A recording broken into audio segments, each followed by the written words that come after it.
नमस्कार, मी संभाजी पगार आणि तुम्ही पाहतात लोकशाही माझा एसपी न्यूज, सर्वसामान्यांच्या हक्काचं चॅनल मालेगाव।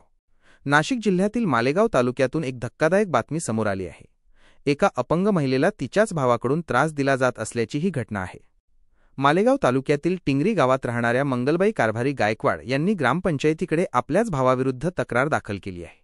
मंगलबाईंना घरकुल योजनेतून घर मंजूर झाले आहे, पण त्यांचाच भाऊ ताराचंद कारभारी गायकवाड त्यांच्या घरासमोर 20 फूट अंतरावर बेकायदेशीर बांधकाम करत आहे। मंगलबाई या 60% अपंग असून त्यांना या बांधकामामुळे घरात ये-जा करणेही कठीण झाले आहे। या त्रासाला कंटाळून त्यांनी 27 जानेवारी 2022 रोजी मालेगाव तालुका पोलीस ठाण्यात तक्रारही दाखल केली होती। आता त्यांनी ग्रामपंचायतीकडे हे अवैध बांधकाम रद्द करण्याची मागणी केली आहे। आता पाहूया या प्रकरणात ग्रामपंचायत आणि स्थानिक प्रशासन काय कार्यवाही करते। लोकशाही माझा एसपी न्यूज मालेगाव, सर्वसामान्यांच्या हक्काचं चॅनल।